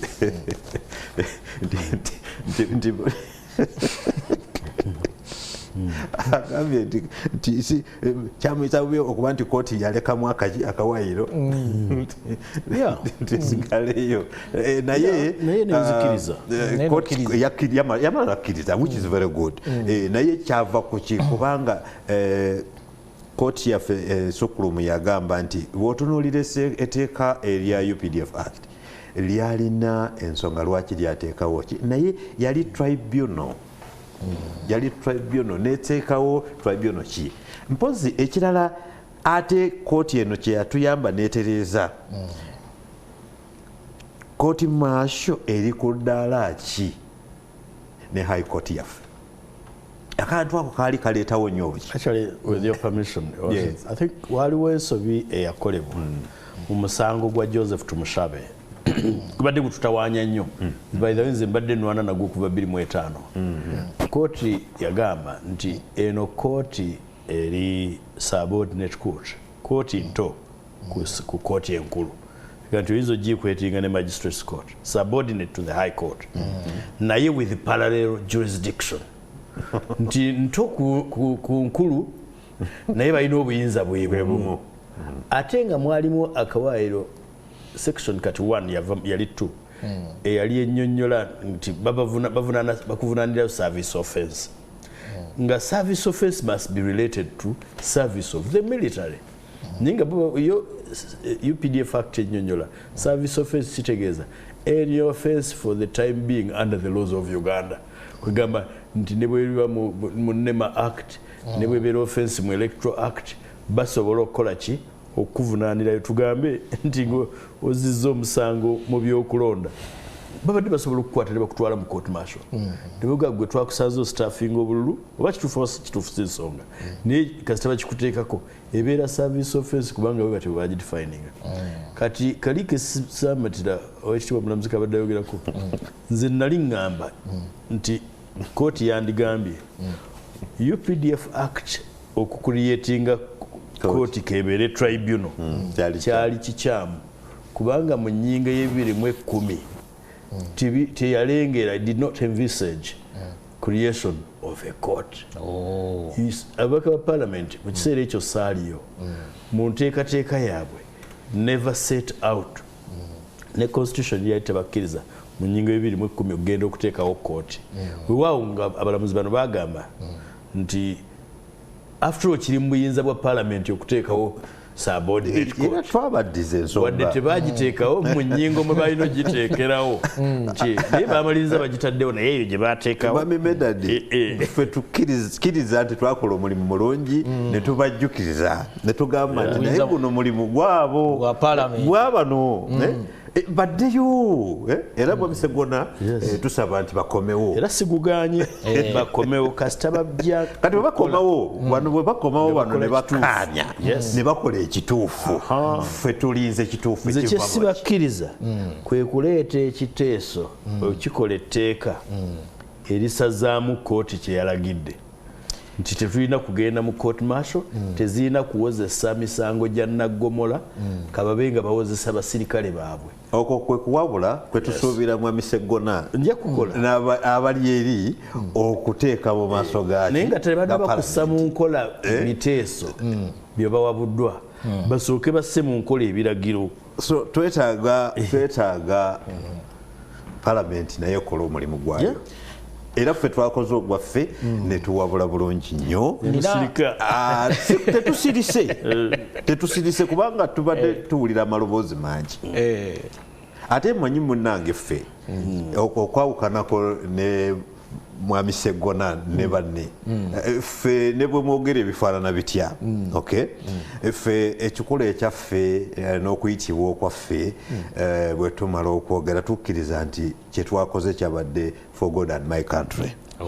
Yes, kubanga omulimu Abannayuganda mwe mwatutuma twamaze okwogera ekigambo kyaffe kati mwekolemu omulimu era bwe mweyogerera ebisongovu bye kitumanyi nti ebyo byonna biri healthy birungi nnyo kuba oluvannyuma mujja kukkanya mulungi mutereze ebirowoozo ebyenjawulo ffe twabalaze awali obuzibu ate ne tutereeza kye tulaba nti mu nsonga za ssemateeka bino si bituufu.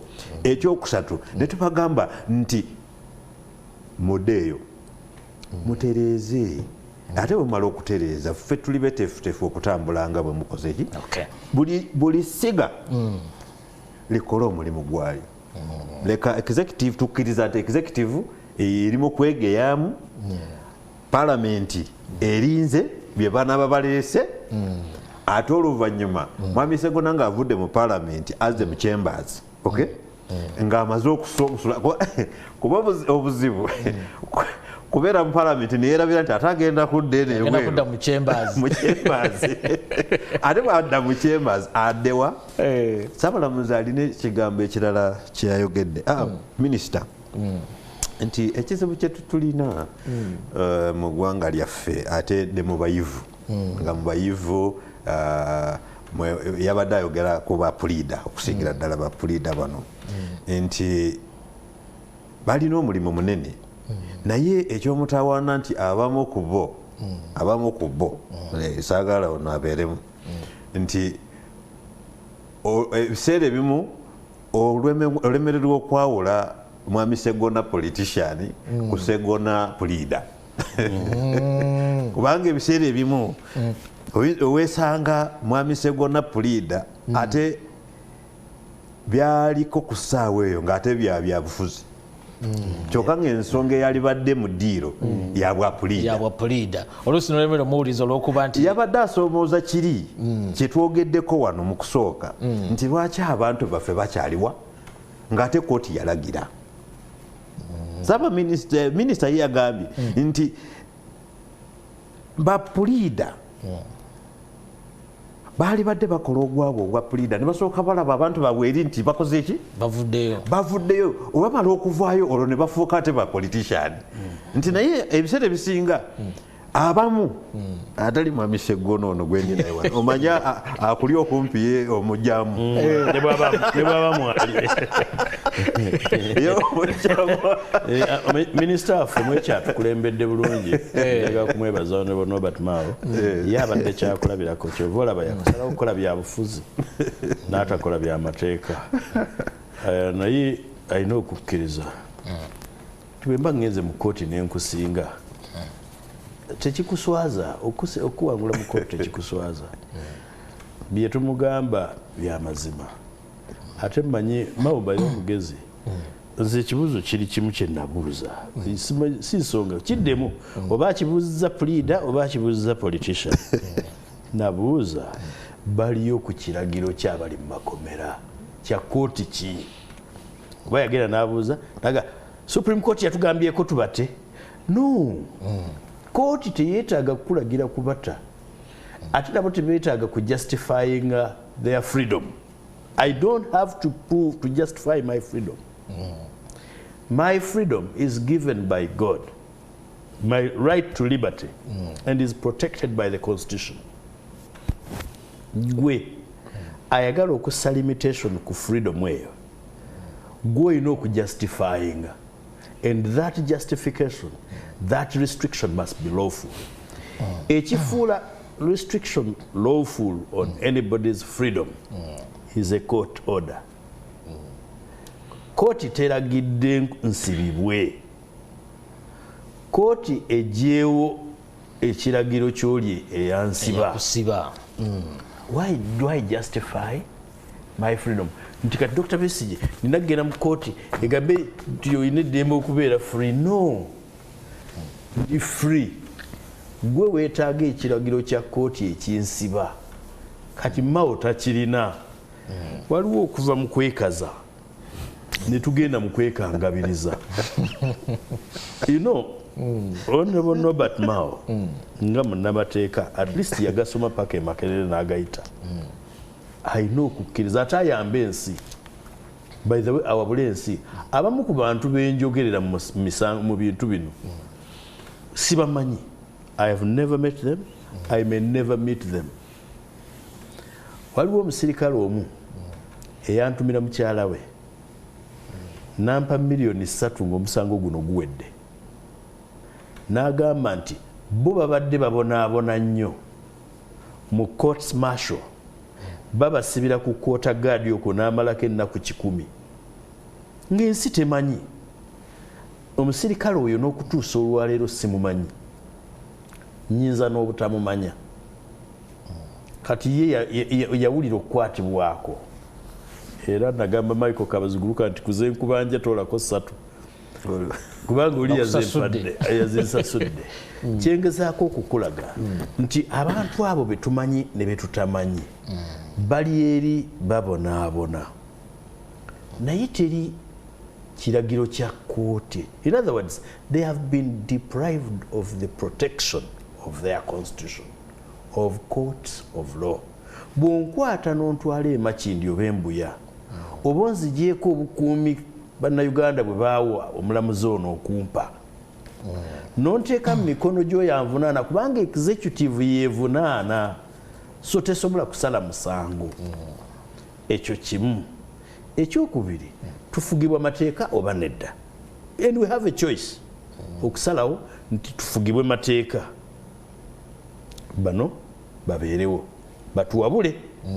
Era kyewalaba bo tebeetaba mu byaffe. Bwe bamala okusalawo ne bwe mugenda ne mubavuma nga bo badde eri basirika colonial oriented judges, foreign oriented judges nga Museveni bwe yabayita, nga basirika nga bagaa it's okay. Ffe tumanya bino ebize mu maaso gaffe bye tumanya. Si colonial, tetulina colonial. Oli bwe yagamba omukadde bwe yagamba Professor kigambo foreign oriented. Foreign oriented judges. Kati bo ne badde bali ne basirika. Naye tulina ne choice egamba tetwagala kufugibwa mateeka. In which case okola bino bibiri wammanga. Ojjawo ekkooti n'ojjawo parliament. We parliament omulimu gwayo okukola mateeka. Ate egenda gakola ani anaagataputa.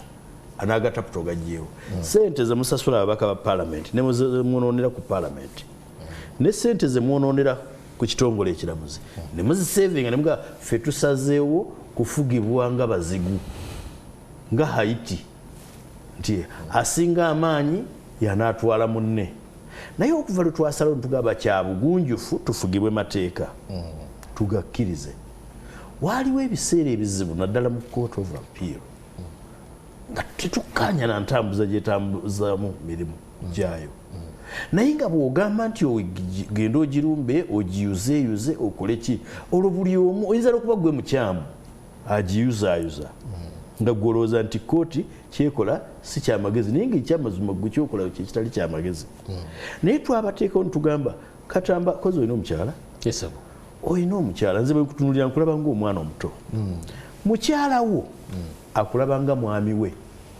omwana wo akulaba nga taata waawe waliwo byokola nze akusinga emyaka neŋŋaye Katamba mwana obuvubuka bwe mutawaanyiza budde eka olw'okuba bwetaagawo oda mu makaago kyoyogedde lyeteeka mukyala wo bamuteesa simanyi oba obwo muteesa owange tuteesa kyemumaliddeko abaana bayinza obutakisiima naye kyekituufu for the time being kooti zino mu bulungi bwazo ne mu bubi bwazo abalamuzi abaziramula bayinza okuba nga abamu babi twali ekyokulabirako abalamuzi abamu ku batulamula baali mu kibiina ky'NRM baali ba minisita baali ba members ba parliament naye olwaleero bambadde kooti ey'obulamuzi bwe twali tugenda mu Supreme Court enda kubulira waliwo ebirowoozo ebyajjanga eyo no mugenzeyo mugenda kufunayo ki ffe ne tugamba ffe twateeka amateeka ku mmeeza nga bwe tugategeera Attorney General yateeka amateeka ku mmeeza nga bw'agategeera katulabe abalamuzi bagagira ki bagategeera mu kutegeera kwaffe abalamuzi bejjamu omuguwa mu bulago they won trial nti mugenda kubeera n'eggwanga nga liyina parallel judicial system nga waliwo abalamula bino waliwo n'abalamula biri owulidde abalamuzi ekigezo ne bakiyita mu kutegeera kwange waliwo ayinza okugamba nti baakigwa but you see Katamba I have never signed up to join the army ekikuwa kooti y'amagye jurisdiction obuyinza okunvunaana kite waliwo ingredient number 1 y'omusango ingredient egamba nti I aided and abetted a military officer, a serving military officer okuzza omusango namuyambyeko ne mukwatirako ngazza omusango ye ingredient esooka kati ani agiprove nze oli asazeewo okuntwala mu kooti ye yasalawo ate nga ingredient erina okusooka okubeera proved mu kooti kati ngenzeeyo ntya ekyo kimu ekyokubiri babadde musango gwa Dr. Besigye guli ogwasooka 25 mu tteeka lyali ligamba nti omuntu bw'asangibwa n'ekyokulwanyisa which is a monopoly of the UPDF nti nga kyo exclusively kyamagye kyovula bano baffe babadde bavunaana nkusanzira akakofiira kefaananyiriza akamagye ekibuuzo ne kibeera nti kiki nga tewali lisiti ya bintu biri mu exclusive ownership ya UPDF tuba tukyali mu kooti bwe twabuuza ekibuuzo ekyo ne badduka ne bagazetinga instrument era nayo constitutional court negistrikinga down negamba no bwe mwamuleetera mu kooti omuvunaana tebyali tebiri defined era ne musango guno waliwo kye bayita void for vagueness iteeka nga teritegeerekeka manya ddi nti leero kati kino kiri bwe kiti kwe baatuvunaana mu 2008 emisango baatuvunaana baguyita sedition nti twayogera ebigambo ebiyinza okunyiiza omukulembeze w'ensi eno era netugenda mu constitutional court omusango gwaffe ne bagustayinga ne bawulira ogwamwenda ne Onyango Obbo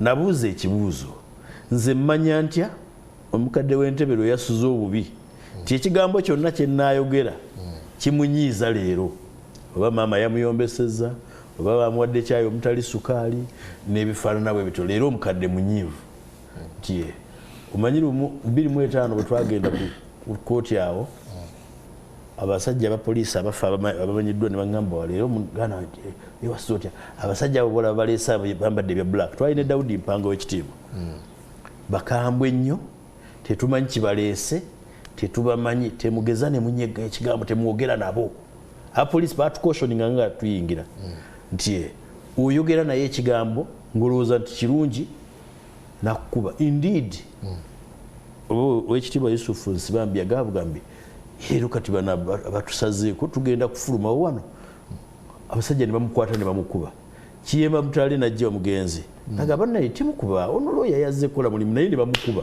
kwegamba nga tokkirizibwa kubaako ekigambo kyoyogera oba kirungi oba kiki kibi void for vagueness omusango guteekwa okuba guli clear kaakati omusango gw'omukadde okwogera ebigambo ebiyinza omunyiiza kooti neegusazaamu constitutional court ne bagaguvuddewo olwaleero waliwo ekintu ekiri vague toyinza kumanya nti bwenziza omusango guno guntwaza mu court martial oba guntwaza Buganda Road bagamba nti Jamiru mukulu mbu yali akulira ekibiina kye bayita UPDF ADF binfaananidde kakati nti ADF eyo nti kibiina kyabatujju ne bagamba nti era yeyakuliramu okwokya abaana b'ekicwamba ne bagamba nti yakozesanga emmundu okwagala okugjako gavumenti y'omukadde bamutwala mu kooti ya civilian naye omuvubuka Machete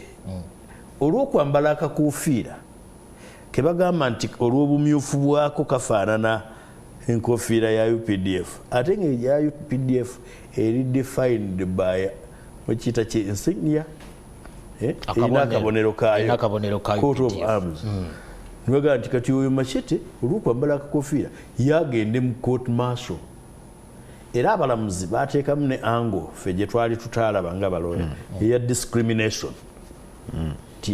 discrimination ne arbitrariness bano bo kwe bathrivingira kwe bafugira bannansi era nalabye mutabani w'omukadde bwe yabadde ekyotera nga mulooperamu ga dadi bano bagenda tulemesa control and command era n'akozesa ebigambo nti ekiragiro kiri unacceptable tugenda kutuula mu high command naye tukusaba naawe obeeko kyokikolera alajenera taata we ngamba yii omwana ono ne wano tutuuseewo lwaki UPDF etteeka lino teyalitegeera njagala kukubiriza muganda wange Ssaabawolereza wa gavumenti Attorney General ne bannaffe abasoma amateeka mu UPDF bakwate judgment eno bagisome bannyonnyole abakulu mu magye bannyonnyole n'abasirikale wali ekitongole eky'eddembe ly'obuntu mu magye kinnyonnyole n'abasirikale aba bulijjo nti balina eddembe obutawozesebwa mu kooti z'amagye kubanga za kimpatiira olidde n'ebigambo bikkakkane bwewaawo tebitta naye bitulekako ekkonda omulamuzi oyo gwolaba naye muntu omwogerako ekigambo ebweru wa kooti n'asirika nga atakiwulidde naye aba akiwulidde nakulinda lwogenda mu kooti ekyenkomerero omuntu naye akulinda olidde Ssaabalamuzi yagenda nagamba nti Honorable Lukwago yagenda namukyalirayokko yamuleetera strange lady ye Honorable Martha Karua n'agamba nti saaliwo tiye nali ngenze kiteeze okulaba abatuuka ku bizibu bya kasasiro nga neewuunya abaddukanya ekibuga engeri gye bateekayo kasasiro natta abantu olaba nti naye yali amuddiza kale wajja nonumba nongwira naye nange nkuddiza abalamuzi bantu byetubogerako byetubakolako nabo babiraba ku TV kwe tubeera. Honorable, njagala kugenda mu birowoozo by'abantu baffe abazze batugoberera mu programu eno okuva lwe yatandise era ennamba y'essimu twabadde twagitaddeko dda naye nga sinaba kubigendamu ninawo akalipo akalala kendabye akalipo kano nkalabyewa nkalaba wano tulina abakulu ba mirundi ebiri. Tulina omukulembeze w'eggwanga bwe yali ayogera obubaka bwe yafulumya ku nsala ya kooti eno yalaga nti teyali musanyufu nayo n'ebigambo byonna obimanyi bye yakozesa mu kiwandiiko ekyo. Ne tulaba n'aduumira amagye CDF naye bwe yabadde ku mukolo gwa tarehe 6 naye byavuddeyo lwatu bikonye nako ebigambo bye yakozeseza nga n'esi mumativu ku nsala eno.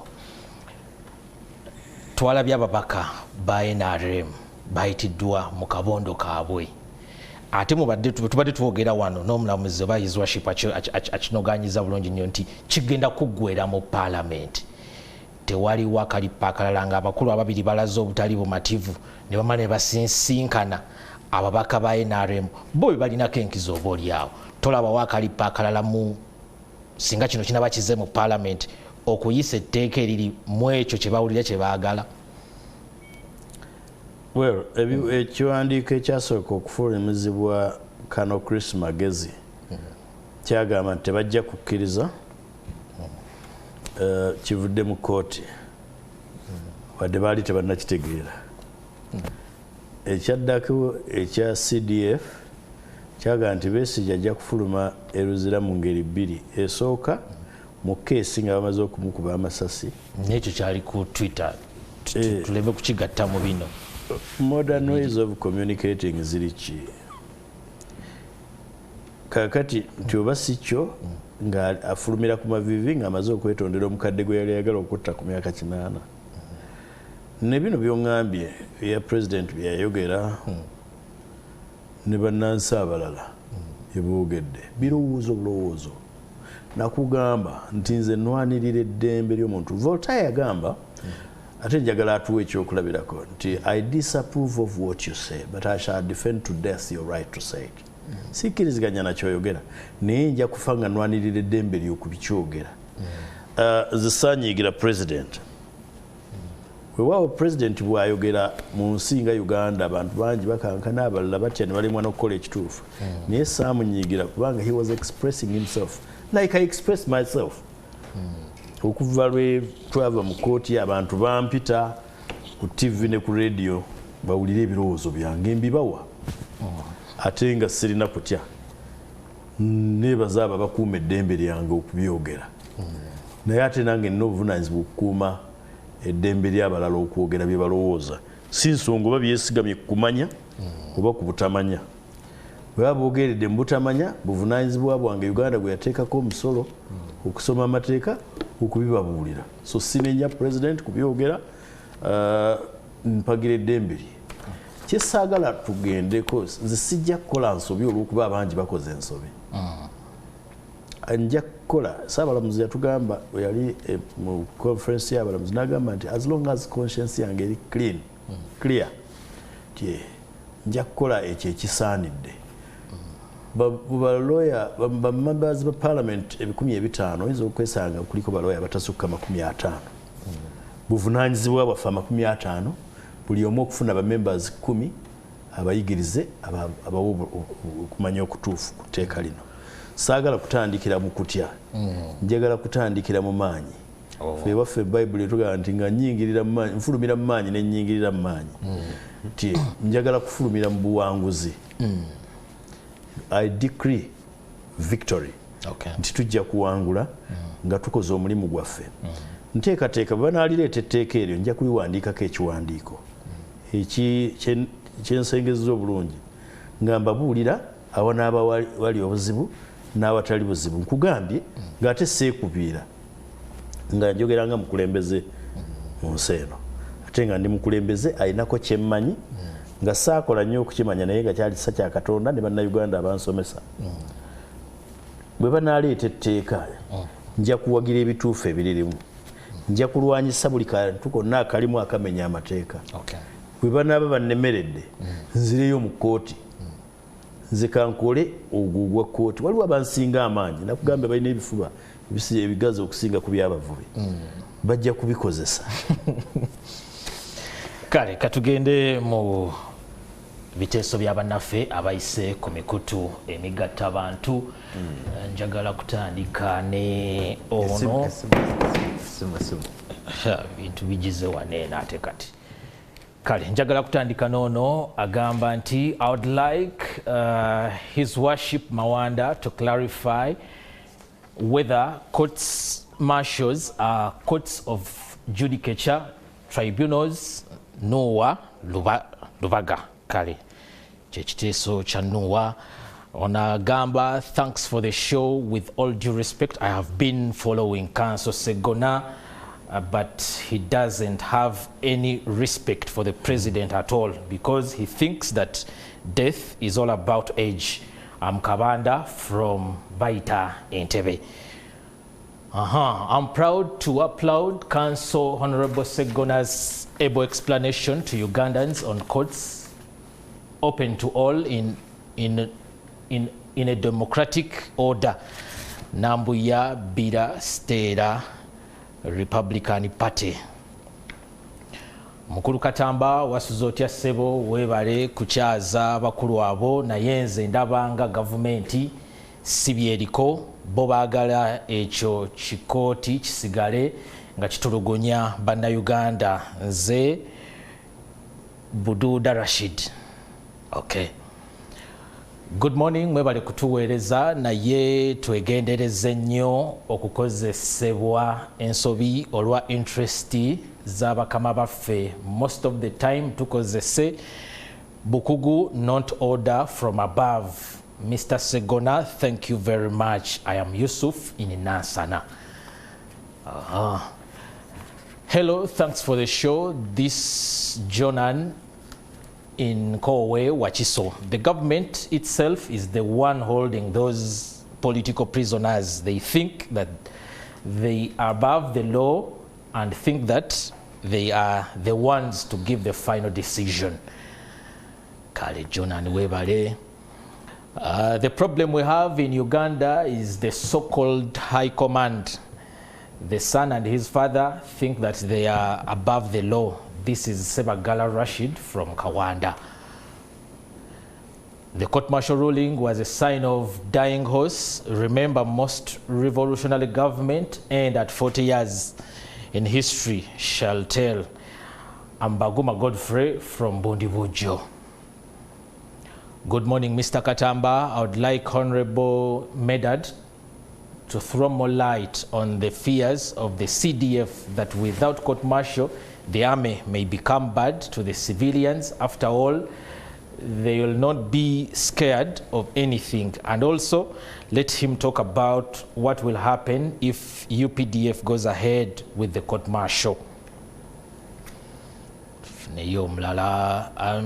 Sadrak from Kagadi, I think there will be no implementation of the court ruling because there seems to be other people in Uganda who have the final say and they are against the court ruling. Okay. Mwasuze mutya basebo ku mulundi guno katulabe amaanyi ga Supreme Court essuubi lyaffe n'akiteeka mu Bukomera n'agamba ne kkooti y'ekinnamagye eno reality check eri Supreme Court n'emisingi gyayo mwebale. Thanks for the show, Mr. Anwal. I'm a student in Senior 5 and I would like to know where to those titles like His Worship, My Lord and others come from, or who gives those titles.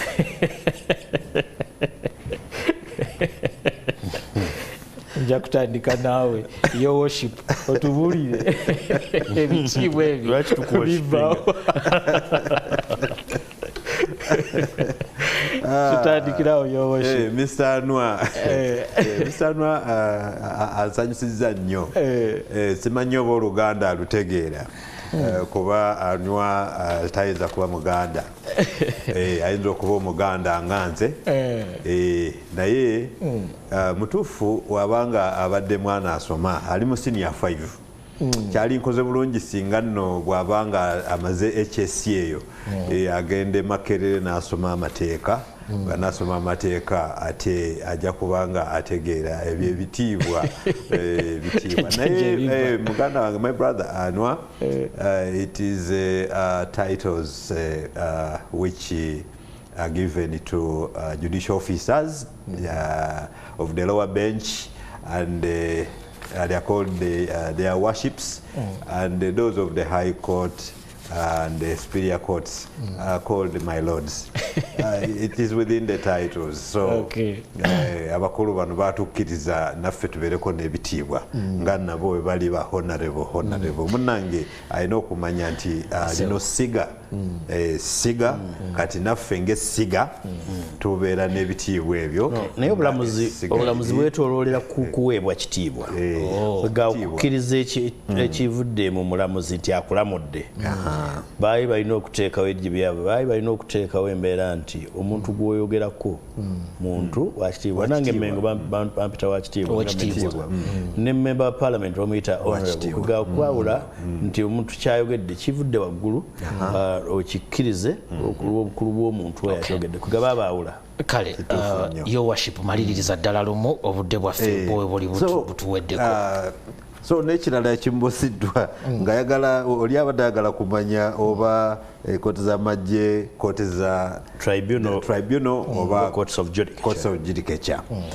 Supreme Court yatulungamya bulungi negamba nti nedda courts of judicature ze zaateekebwa mu mateeka, tribunal yateekebwawo tteeka lya kinnamagye okukwasa empisa, so eba tribunal Mami Segona oluganda olutuufu ajja kinnyonnyola wabanga akyogeddeko akwawula amakooti gaffe ne akawaya akateekebwa mu nkola y'ekinnamagye okuyambako mu by'empisa n'ensonga ezifaanaza zityo. Mpozi kyenjinza okubulira bannayuganda kiri nti omulimu gwe mwatukwasa nga essiga eddamuzi nga tukoleraga wamu n'amasiga gali amalala palamenti ne executive ogwaffe twagukoze ku nsonga ezikwata ku bannayuganda civilians okuvunaanibwa mu kooti z'amagye. Omulimu twagukoze ate kyatukoze obulungi jjo bwe twadde tugulawo omwaka omupya ogw'amateeka owekitiibwa president yabadde omugenyi omukulu yatutumidde prime minister Nabbanja era mu bigambo ebirungi president byatugambye nga essiga eddamuzi yagambye nti ensalawo ya kooti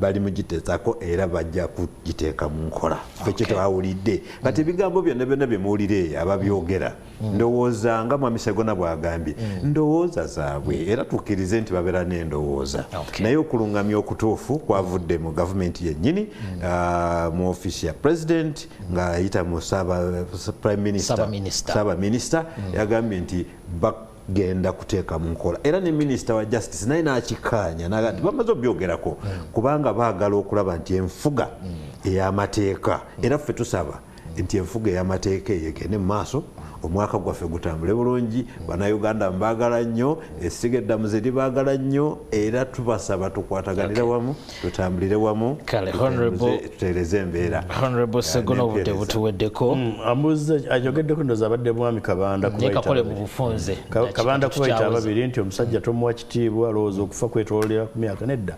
Mwami Kabanda lwakuba tasoma bigenda mu maaso yali General Muhoozi Kanyarugaba ye yagamba nti Dr. Besigye yali ayagala okutta kitaawo omukadde w'emyaka 8. Nze mmanyi nti n'abato bafa nsobola okufa naye si kati Katonda wange akyankuumye.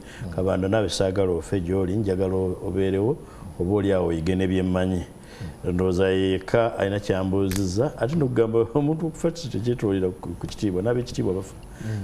Ate nze nabagamba dda omukadde w'entebe saagala afe njagala abeerewo tukwate obuyinza tumulage enfuga ennungi nga bw'ebeera alabe kyabadde asubya bannayuganda. Njagala kukubiriza bannayuganda nti eno ensi yaffe buli muntu akole kyasobola. Musa yali muddu owa bulijjo mwonoonyi yatta omuntu ng'ananaagira n'okunanaagira tasobola kwogera. Katonda n'amuwa omulimu ogutali gwa bulijjo okuzza abaana ba Isirayiri ewaabwe. Yamuwa ekyokulwanyisa kitono nnyo kaali kaggo si mugombo ukuuli naye kaggo n'akakubawo amazzi ne geeyerula ne bafuluma. Buli muntu akole kyasobola. Nze kankole byensobola nga looya, omulamuzi akole byasobola, naawe munnansi kola byosobola. Gwe munnamagye gondera amateeka ate otukuume. Olina tukuumira mu mateeka si bweru w'amateeka. Mukama kale toyanza nnyo toyanzege Kabaka awangaale ate kati awo beera oŋŋamba nange kukomaawo butayongerako kigambo kirala. Awangale Ssaabasajja Kabaka nze Ani Walukatamba. Programu eno egenda kuddibwamu olunaku olw'enkya nga amawulire ga Weekend Edition nga gawedde. Kale ebirowoozo byonna by'owulidde si byaffe nga NTV n'eby'abantu ababadde bateesa ku programu eno. Mbagaliza ekiseera ekirungi, Mukama Katonda abanjagalire.